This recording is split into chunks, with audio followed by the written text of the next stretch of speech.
Welcome to the podcast. So, Halloween is right around the corner, and then, Christmas seems to always follow soon after. The holidays go like that, the year's over. What happened? So, today's podcast is one that we shot actually a couple of weeks ago. But I wanted to tell you a little bit about Philippe Denham. He's an executive producer, he's a showrunner, he's a director.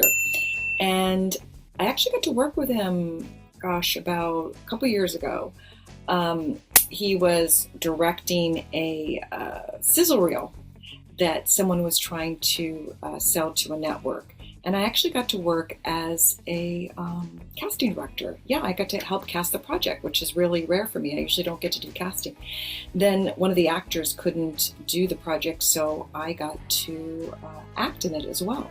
So I got to see how Philippe works as a director. He's very kind, he's very patient, he's very in the moment. I think because he comes from an acting perspective, so that's what made working with him really, really easy, right? So he's going to talk about some of the projects he's doing now. He's traveling to exotic locations like he always does, and he's very passionate about these projects, and he's going to tell you about them. So I hope you enjoy my interview with Philippe Denham. Welcome to my podcast, where I'll be speaking with guests candidly about interesting topics. So join me on Candid with Kimbra. Hi, Philippe. It's been so long since I've seen you. How long has it been? It's been a few years, right? 2 or 3? Yeah, probably two. And Two? Pushing three? yeah, well, was it before COVID or after? After, I can't remember. I think it It was. was after, I believe. Yeah, Yeah, it was definitely after because I didn't do anything because I came to Woodstock from LA right. and then COVID hit. So I Oh, flew from LA to from Woodstock to LA wow. for a project. Um, so are you based out of upstate New York now? I'm based out of world famous Woodstock, New York. I mean, it's just my family had a house here. My mother had a stroke. I came to help. Hmm. COVID hit, relationship ended. Mm, At this point in my career, like, could I actually not live in LA? Could I actually not live in New York? hmm. It started making more and more sense to me. And I got, I drank the Kool-Aid. So what do you think about Woodstock, New York? Well, I think Woodstock is a very, very interesting place. Like, many other small towns in America, it's a real kind of artist enclave. Hmm. And because you're close enough to the city that people have had careers in the city have finally like moved up here, and you Hmm. can make the case, I did too. Hmm. So everybody's got a story. Everybody is, oops, Okay. It's live. No. it is, Being yeah. recorded. Um, yeah, so everybody's got a story. And everybody's story is interesting and but yet everybody drives the same Subaru, everybody drives the same pickup truck, and so you would never know who your neighbor is, and so you start getting to a conversation with someone in the hardware store Mhm. and you realize, oh my God, they wrote that bestseller, like, oh my God, they directed that movie, oh my God, they have a, an exclusive show at Pace Gallery in New York, like what? What is happening? Yeah, I can see These that. people, and then your carpenter that helps you redo your cabinets, went to Princeton for 2 years and then blah blah blah and decided that he didn't like what he was doing, so he wanted to use his hands more. Like everybody has a story that kind of roots them here, and it's just fascinating. Well, how great for you though, as a storyteller, right? Because it probably, if Infinite. nothing else, it inspires you to do something, right? Absolutely. Absolutely. I was inspired from the moment I got here and it never stopped. And in fact, the inspiration is a lot more here than it was in LA because in LA, you're just kind of struggling to make a living. Hmm. In New York is struggling to make a living.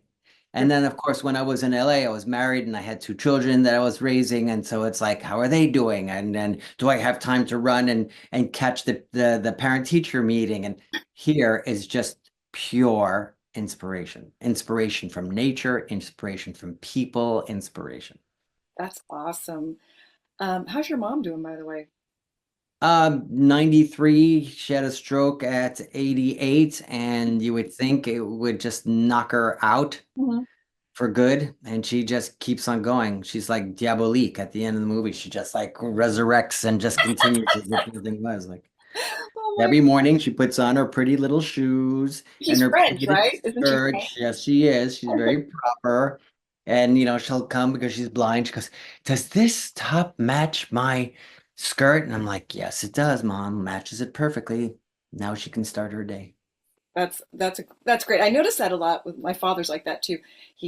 Gets the shower. I never understood why some older people, like from the moment they get up after they shower, they're ready for the day. It's like I'm Yeah, so opposite of that. yeah, yeah, yeah. I'm in my sweats until I got the meeting or whatever. Then I get all ready. Yeah, yeah, absolutely. But I think Absolutely. older people. There was one thing that I wanted to add to what made me stay here, because there was a real realization, and a Okay. realization that happened in my late 50s. Mm-hmm. And that is that, I've been a city boy all my life. I'm Mm-hmm. born in New York Hospital, raised in Manhattan, and then I moved from Manhattan to LA, heart of it, where I still have my place. Mm-hmm. And so it was always cities that give you energy. Mm-hmm. And Mm-hmm. COVID hit. And then I saw cities that were ghost towns, Mm-hmm. that were eerie. Mm-hmm. Like we'd take the bus back to Woodstock, and it felt like the same environment, COVID or not in COVID. COVID. Mm-hmm. So what I discovered is that when you live in the city, the energy of the city comes 100% Mm-hmm. people. Mm-hmm. And when you live in a rural environment, very pretty rural environment, the energy comes from nature. That's an interesting perspective. It's an interesting point, And right? I just decided I wanted to be around energy that is fed through nature at this point in my life, and no longer, what are my neighbors doing? Mm, Should I be doing what they're doing? yeah, you get caught up in the hustle and bustle of You keep. do. And hey, there's a new bar that opened. It's incredibly designed. You should go check it out. Okay, I'll go check it out. Where is it? Oh, there's a new this, there's a new that, there's an art gallery opening. And I love all of those things. Mm, It just doesn't feed you right. as much as looking, working, editing, and then looking up through your window going, wow, I live here. I live here. I get it. I get it because where my window is, my computer is, I see the trees. And I never want that view to change. My real view is that way actually, and maybe one day I'll be daring and show it to you. Show it to everybody in the podcast.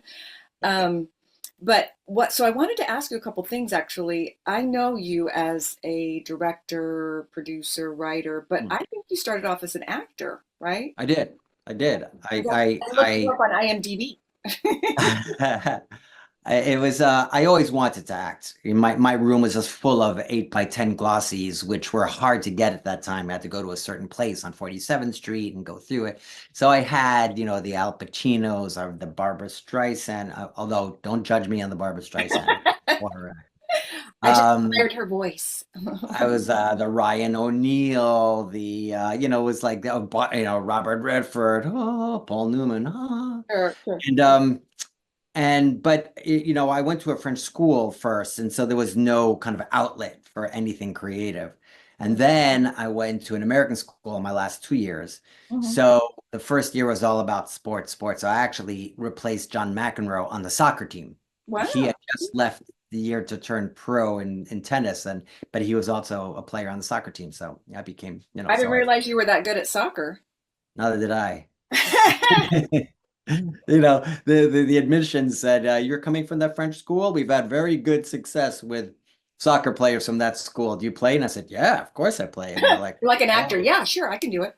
yeah. If we hire, if we admit you, would you play for our team? Would you go to soccer camp?" And I was like, "Yeah, yeah, yeah, yeah, yeah." So yeah, I was a starter in midfield. But anyway, so when I applied to colleges, I didn't apply as an actor. I had no outlet until the senior year, where I did the senior show, which was Godspell. Mm, And Godspell. Oh, I love it. and all of a sudden it was my first time where just I could express what was inside of me the whole time.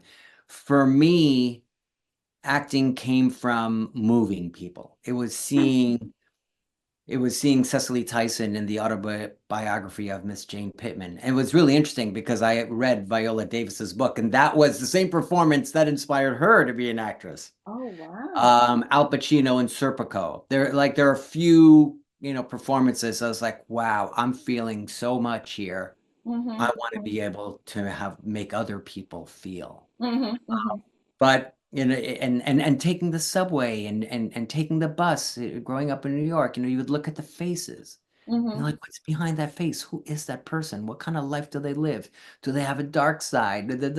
Whatever. And it just it just gave me this incredible appetite of of the human condition. Mm-hmm. So when I applied to colleges, I applied as an economics major because I applied before I did Godspell. Mm. So that was kind of like a pivotal moment in your life performing in Godspell. Huge, Right. life changing. Mm-hmm. That one moment. And I chickened out at the auditions. And two girls, two women that were in school with me knew my story, and they're like, grabbed me by the hand and pulled me back. I had never sang before in my life. I still can't sing, although, my voice is okay, but I just can't carry a tune. So I Right. start, and like the pianist stops and goes, if you're gonna sing, can you sing in the right key? And you're like, what's that?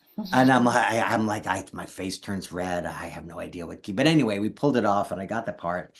And so when I went to Boston University, I tried to switch over to the theater department, and they were like, "Look, man, you didn't apply to the theater school. You applied to general studies." Right. So I left. So Wow. I only did one term, and I packed my bags. And my girlfriend, who was at Brown, decided to pack her bags as well. And we both came back to New York. We got an apartment, and we started acting class at this place called HB Studio, Hmm. which stands for HB. HB, Herbert Berghoff Studio. Okay. And I walked right into his class, and it all made sense. Life started making sense. Wow. That's Then I studied with his wife, who was, a much more famous acting teacher called Uda Hagen. oh And sure. next thing I you read her know, book. exactly, respect for acting. And everybody's like, you're studying with Uda? And I'm like, what? Yeah, yeah, yeah. Really? You didn't even know she was I had no idea she was oh a my grand dam. No idea. And I that's spent amazing. 5 years there honing my skills. So even as a director, and that's why I think a lot of actors or regular people that were filming for documentary series like working with me because I have the actor's language. Right. It is process based and not result based. If your process is real, Mm-hmm. then whatever comes out is true. Hmm. That's If you true. say, in this scene, I would like you to cry. You ever go see a movie and the actor or actress, mostly actress, they're crying. They're crying in every other scene. Mm-hmm. And you're like, wow, it's such a good performance. But Mm-hmm. you didn't really feel that much. Mm-hmm. Mm-hmm. Then you see other scenes where they're holding back Mm. the tears. And you're sitting there going, you can't, you're completely. And That's a so good that's a perfect example of, if the process is real and you feel like that character wouldn't cry because for whatever reason, they would hold it in. Everybody tries to hold in tears, that's true. tries most of the time. And so I'm process Mm. oriented, not result. That's a good point though. There's some actors actresses that I've seen work. I won't say them because I don't want to bash them, but all they Uh, do is cry, the mhm, minute they can, and then everything's running out of their nose, and you're like, oh mhm. God, every scene that every she cries a lot, and it gets a little old even, right? There's a beautiful example of this story, and it is Ordinary People that Robert Redford directed. Sure. And there's this scene where Mary Tyler Moore wakes up and her husband isn't in bed. Hmm. So she goes downstairs, ties her bathrobe, and he's there. And there's this gorgeous scene where he tells her he's not sure Oh, he loves her. I remember. I saw that movie so long ago, but I remember it. And it's a beautiful scene. But when Robert Redford was editing it, he had directed Donald Sutherland to be crying during that scene. And he just felt it was wrong for that moment, that was the scene right after he had cried. Mm. And Hmm. she walks in and he has come to some realization. And so he redid that scene with him playing Mary Tyler Moore. And if you remember the scene, which, I've seen the movie a bunch of times, it's just a blue curtain behind him. Hmm. They Hmm. filmed it anywhere. And they redid his portion of the scene Hmm. because he felt like he would have already cried and figured something out in the process. Well, that's a good point. I don't remember that scene, but I would like to see that movie again now that you've been talking about it. It's crafted. I mean, I read the book and I did scenes in acting class from the book. Hmm. And the book is okay, Hmm. but they made a stellar movie out of it, a really sculpted, beautiful, emotional movie out of it. That's amazing when the movie is better than the book, which is pretty rare, Absolutely. right? Because when Yeah. there's a lot to work with, There's only two examples for me, that and 50 Shades of Grey. oh, 50, really? That's a joke. Oh, That's I a was gonna joke. say, okay. Although there is truth behind it because the book was like so juvenile. I couldn't believe this was ever published. And the movie was like, okay, all right, all It's right. better than I thought it was going to be because I was kind of expecting the worst. A couple of my girlfriends and I were like, okay, let's go see what all the dirt is about, right? I was editing, I filmed on the oceans, a series about this organization that sends remote vehicles underwater for 2 miles and then deconstructs boats to try to find valuable cargo that was on it. And they know there's valuable cargo on it because they look at the insurance manifests and they see that there was a big payout. Mm-hmm. So anyway, they find boats. And where was I going with this? You said we were talking about So I was in DC oh, okay. to edit it. So it was like the 3 months of editing after you film it. Right. And I had to take the subway in DC to go to the office. Mm-hmm. And so I said, I just want a fluffy book. I have, just to read in the subway to Won't like. challenge your brain too much. So I went into this really cool bookstore in DuPont Circle and I just saw these piles of books. I was like, oh, I heard of this. Brand new. I took it and I was like, yeah, I'm sure it's, easy reading. I put it on the desk for the guy, for the cashier. Mm-hmm. Looked at the book. He looked at me. He looked at the book. I went, really? Or judgy. And Judgy. I was like, I don't know. I don't know anything about the book. Oh my God. I started reading it. I was like, this is the dumbest thing I've ever. That's like me. I'm really into it's not a correct analogy, but I'm really into Emily in Paris right now, and I know Yeah. all the Europeans are like, "Oh, it's such stereotype." Blah blah No, blah. no, no. My brother lives in Paris and I was just there last month. They love that show. I do. Oh, that's They so good. love that show. Well, it's really brought my one girlfriend. She was like, "It makes living in Paris look so fun." So maybe that's one of the reasons why too, and the fashion. Yeah, And I yeah. just like it. It's very and it crosses a lot of different demographics. And so it's very popular. It's just got a fifth season. So a lot of my friends and I were like, "Oh, we just got a fifth season." Yeah, and they're saying that in Paris too. Oh, they are. Oh, that's great. Yeah. And I like that French actress, the one that plays Emily's boss. But I didn't know of her until this show. And it's giving a Yeah, lot of people, like French people too, a lot of what's the word, cachet. They're getting a lot sure, of recognition, right? sure, So, sure. I mean, look at the British actress who played the team owner on Ted Lasso. oh yes, I love that show. I mean, she's struggled forever. Right, And and et voila.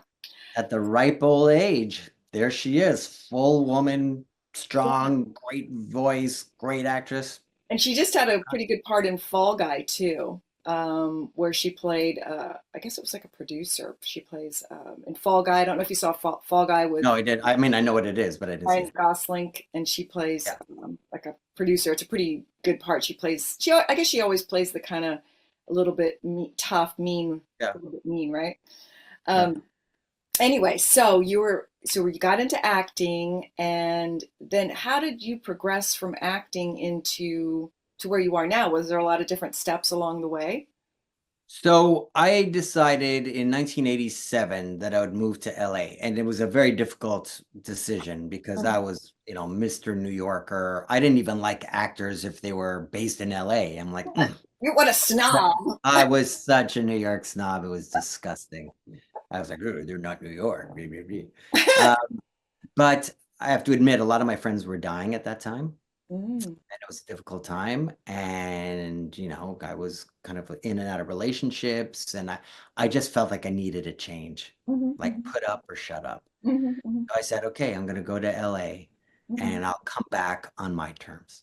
So I mhm. went to LA as a director and actor. Okay, director, So I actor. got a part as a very supporting role in a new series that George Carlin was going to do, and it was called Just in Case.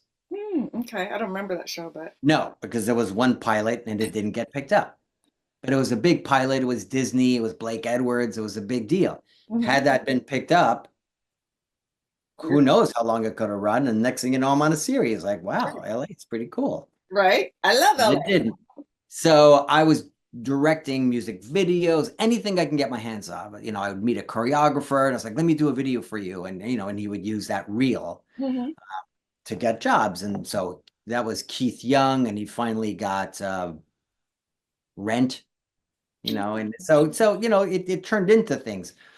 So I kept on going out for parts, and I kept on pushing my director's reels. And finally, through a couple of friends who worked at different places, give me your reel. I'll give it to my boss. And this is, perfect how it happens in the business. You get nothing, and then all of a sudden you get two things. You get Right. two things in 1 week. When you're hot, you're hot. And those two things could not have been polar opposites, which sort of still kind of describes my career. It was doing on film, because at the time they were still filming on film, Mhm. crime recreations for America's Most Wanted Okay. and Playboy. Oh, wow. Those are polar opposites. And Playboy wanted a short film. They were called, they put it in this show called Young Directors Showcase. Mhm. And I think the show itself was called Playboy 360 or something like that. And I started doing both because I didn't want to say no to either one. I've been waiting for a break. Mhm. So America's Most Wanted became like my bread and butter. I was directing crime and directing or producing I crime. remember that. I mean, I remember you telling me that before. Yeah. And then Playboy did this very elegant black and white movie, and like I showed it at the screening, and all the guys were like, "You're gonna get us fired. Hefner hates this kind of stuff. He likes girls next door kind of stuff." And I was like, Right. this is this is the script I gave you, and this is what I wanted to do with it. Right. All the women were looking at me going, because it was like very elegant, and More tasteful, a little bit tasteful. yeah. And then Hefner came to see the show, and my movie was in that show and loved it. Really? So next thing you know, they said, "Hey, friend, I know we were mean to you this morning, but could you do five more for us?" And I was like, sure. And I wrote a couple of them to be shot in Paris. Mm. They're like, well, it doesn't pay for us to send you to Paris to do one or two out of the five. Can you do all five in Paris? And I was like, of course. You're like, bien sûr. And I BS, oh, it's cheaper to film there, and blah, blah, blah. My brother lives there, and blah, blah, blah. Right. And I just winged it. They were not particularly good, but I winged five more short films that they released Mm. as a one video called like Playboy Goes to Paris or something like that. Meanwhile, I was also doing America's Most Wanted because I got sort of a reputation doing recreations. There was a production company doing a documentary, 2-hour documentary on how they used dogs during the Vietnam War. Mm. So we were going to interview the veterans Mhm. and then on film recreate parts of their stories. Mm-hmm, mm-hmm, So they looked for a recreation guy who knew how to do them, mm-hmm, and my name came up. mm-hmm, So it got very successful. It's called War Dogs, and it was narrated by Martin Sheen. mm-hmm, And then that was so successful. I think TNT bought one called Medal of Honor. So we interviewed about 15 Medal of Honor recipients and then chose 5 stories to reenact. And then I did one Shot from the Sky. Shot from the Sky was outside of Paris. It was about the first fighter pilot that was shot outside of Paris. And he was harbored by this young French teacher who put him in mm-hmm, the attic of her schoolhouse. He mm-hmm, survived for a year there. Which ironically, the town where I filmed was the next town from where my mother grew up mm-hmm, during the war, mm-hmm, where 11 Nazis took over the house that they lived in. mm-hmm. So they had to have a second and third floor, and my mother and her family stayed in the first floor. So it was fascinating to see exactly where all this took place. So anyway, it became kind of like, known for recreations, and then the company started growing, and then they had a big show for National Geographic called Expeditions to the Edge, and it was about 16 expeditions that went awry. And Mm-hmm. so they're like, Philippe, you know, we want you to do it. Mm-hmm. So I started becoming a showrunner very young through, my first, because of my first job of doing recreations for America's Most Wanted. Yeah, who would have thought you would have gone down that path, right? You had no idea how I had no idea. one thing led to another. All I wanted to do was direct features. I was an actor. I wanted to sculpt performances. I wanted to, really get into the emotional, aspects of every scene. But also, these were real people, these were real stories. I got to use my film skills, or I got to learn how to use or create, amass film skills. Mm-hmm. And so it also kind of worked. I mean, I could justify doing that. It Mm-hmm. made sense to me. Mm-hmm. It would Mm-hmm. have made even more sense working with actors, but it did make good sense working with real people or inexperienced actors that were hired to look like someone else. True. And it's Yeah, I have a lot of friends that have done those kind of yeah, recreations. Recreations. yeah. A lot that doesn't pay that great, but you work, you get some money Oh, as an I actor. think we were paying $185 a day or something like Right. that. But whatever, it was great for people's reels, and Sure. and they seemed to like working with me because I knew the language. I liked working with them. And so it was nice. And I did that for years, that kind of stuff. I did, recreations for a show called Untold Stories from the ER. Mm. And, so I did a lot of shows that had recreation elements to it, a lot of them.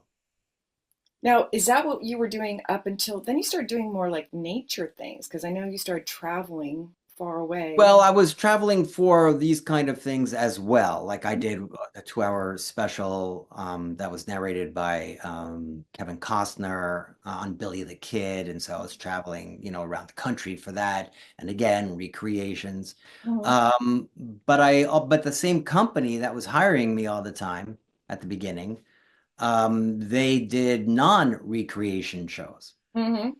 and they would want me to do those. So I did a show called Night, which was 20 episodes about nocturnal animals. That's Right. interesting. So it's the next thing you know, I'm in the Amazon. I'm in for the second time, in the Southwest, and I'm in Africa for 3 months or 10 weeks, 10 weeks, I'm sorry. Um, So then I started traveling for that. And so that I started getting, then the next thing was a show about Americans going over to South Africa and getting on a boat and trying to dive for alluvial diamonds. And Mm. there's shore water and there's deep water, and deep water is the ones like De Beers and all the big companies have. Sure. But the middle ones, not a lot of people have the permits for that because it's difficult. And so I did a whole show about, diving for diamonds. So I was in South Africa for 3 months. And so there was just a lot of different. I did a tattoo show.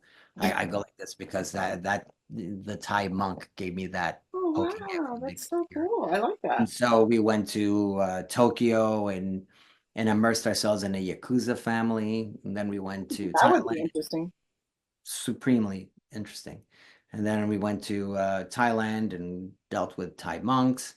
And then we went to Borneo and lived with the Iban XX headhunters. And each time, exchanging hand-poked traditional tattoos. So there was a lot of travel, That's amazing. but it And wasn't always nature, it wasn't always animals, although they were included in, but there was a lot of travel. you got to see the world, I right? did. Yeah, I did. And then 5 different series in Alaska. So, different aspects of Alaska, from polar bears up on the North Slope to salmon fishing in the Kenai Peninsula Hmm. to another show called Jesus, I forgot. Edge of Alaska, Edge of Alaska. Okay. And so I saw different parts of it, and I did a global warming, 2-hour documentary on Alaska. So there was a lot of travel, but you know, you are sacrificing it. Everybody goes, "Oh, you got the greatest job in the world." Yeah, but you're leaving your family behind 3 months at a time, and you're working 24/7 for 8 months at a time. Right, I know. Even when you're coming back, most of the time you're in the edit room. The deadlines are getting closer and closer and closer. So you start working later and later and later, and it just gets overwhelming. I So know. you're in the edit room until 1:30 in the morning, 2 in the morning, then you're back at 8, and like, oh, to make the deadline, we got to make the deadline. So there's a lot of sacrifice that goes into it. Glamorous world of showbiz. Yeah, yeah. I mean, my world of showbiz is only glamorous when you talk about it, Hmm. because there's nothing about doing it that's glamorous. You Hmm. got to be rough, tough. You got Sure. to take sacrifices. You push yourself beyond the limits that you thought you could. Um, but it ain't glamorous. Yeah, but I would always also do a feature, really low budget feature, like every 2 years. So I went to Afghanistan and Right. produced a movie during wartime, Kabul in 2009, which was unbelievably dangerous and harrowing at times, and stupid to even have been there, but we did it. So Mm, you know. tell me about this. You were mentioning about the whaling. It's Yeah, a show about whales. I'm still very much involved in that. So it's not done. You're still working on it. Well, so in 2010, because of my reputation of going to difficult environments, Hmm. show starting called Whale Wars for Animal Planet, Hmm. where you would literally be on a boat and Hmm. go down to Antarctica, Hmm. where it was an organization that had 3 boats that were going down to Antarctica. You were going to be on one of them, Hmm. and literally stop the Japanese from killing minke whales. What kind of whales? Minke, Minky. Minke, I believe. Um, and they are pretty good sized whales. They claim that they're researching them, but we know Hmm. they're not. So they Hmm. paint research on the side of their boats. Hmm. They go to a whale sanctuary where Hmm. you're not allowed to fish them Hmm. or harvest them, and they don't care. They kill off over 1,000 whales and bring them back to Tokyo And and what sell is the it? meat. Whale blubber oil for something. No more blubber, no more oil. In Alaska, they use the blubber. And in Alaska, I don't know if they use the oil anymore, but they use every part of the whale. And those are bowhead whales. And they're very, very well monitored by the International Whaling Commission. There's no monitoring down at the bottom of the world. So the Japanese go there and just do whatever they want. And this organization, started by Paul Watson, Hmm. created his own organization after being one of the founders of Greenpeace. Hmm. He founded Sea Shepherd. And so Sea Shepherd would go down every year and literally fight the Japanese by putting their boats, in the way. And I did it 3 times. So that was very dangerous, very So effective. what are they using the whales for? I mean, is it for food? Is it for Yeah, well, it used to be a delicacy. mm-hmm. In fact, we went undercover in LA, and there used to a very, very high-end sushi restaurant on the tarmac of the Santa Monica airport. Oh, I've never These heard of that these one. these two women just started eating it, and they were like, "Do you have anything that's not on the menu?" And the guy was like, and went down to his car, pulled out whale meat, and they were caught and they were closed. They were shut down because of that. Um, So it used to be a delicacy, but now with the bad press, it's no longer a delicacy. They mainly sell it to schools and put it in their lunch as if oh, it's tuna fish in Japan, you mean? in Japan. Yeah, They just want to continue traditionally. I mean, I love Japan and I did a sure. show, I filmed in Japan, Yeah, yeah, but their policy on whaling is silly yeah. They had because there's no great use for it. there was something I don't know what the latest on this was, but in China they used to use shark meat, because shark soup was really a delicacy. They still do, and they kill hundreds, if not thousands, of sharks off the coast of the Galapagos. Yeah, and then And Sea Shepherd's remember trying to stop that. for that remember that tall Chinese basketball player? He was doing Yeah, commercials for a while to try to Yao Ming. I think his name was Yao Ming. yeah, yeah. He used to he did some commercials to help detour. Like it's not, even though it's glamorous, it's a delicacy. It's not good, So some people were trying to do some things. I don't know, but Imagine killing all these sharks just to cut their fin off and put it in soup. I mean, it's barbaric. mm, well, So Paul Watson never deterred from stopping the senseless killing of these kind of sea mammals. hmm. So, and he was really forcing now Sea Shepherd became this global organization and with a board of directors. And he hated the fact that they were always trying to negotiate with governments and not just go out. And, he Sure. he formed a direct action, marine preservation. Hmm. So they voted him out of his own organization. So 2 years ago, he was like, well, all right. You're going to vote me out of my own organization. I will create another organization called the Captain Paul Watson Foundation. Like you Mm, can't take my name away from me. sure.